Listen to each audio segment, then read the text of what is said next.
मुंबई नाका पोलिसांची उल्लेखनीय कामगिरी. तलवार हातात घेऊन पेट्रोल पंपावर दहशत पसरविणाऱ्या आरोपितास ठोकल्या बेड्या.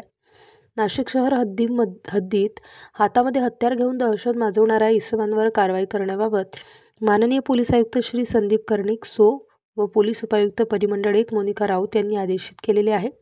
एक इसम हातात नंगी तलवार घेऊन दहशत करीत असल्याबाबत मुंबई नाका पोलीस ठाणे येथे माहिती मिळाल्याने मुंबई नाका पोलीस ठाणेकडील वरिष्ठ पोलीस निरीक्षक विश्वास पाटील यांनी गुन्हेशोध पथकाचे पोलीस हवालदार देविदास गाढवे, पोलीस शिपाई दीपक जगदाळे, पोलीस शिपाई गणेश बोरनारे, पोलीस शिपाई आकाश सोनवणे, पोलीस शिपाई विशाल पाठक अशांना सदर घटनास्थळी रवाना केले. परंतु सदर इसम हा धात्रक पेट्रोल पंप येथून पळून गेल्याने सदर पथकाने घटनास्थळावर माहिती घेतली असता सदर इसम हा त्याचे मोटरसायकलमध्ये पेट्रोल भरण्याकरिता सदर पंपावर आला होता. त्याने तेथे 100 रुपयाची फाटलेली नोट दिल्याने व पेट्रोल पंप कर्मचारी यांच्यासोबत वाद घातल्याने त्याचा राग येऊन सदर इसमाने परी लावून तलवार आणली.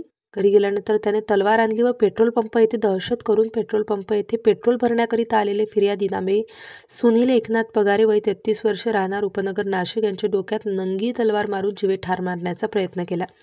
परंतु त्यांच्या डोक्यामध्ये हेल्मेट असल्याने त्यांचा जीव वाचला. त्यावरून मुंबई नाका पोलीस ठाणे येथे गुन्हा दाखल करण्यात आला आहे.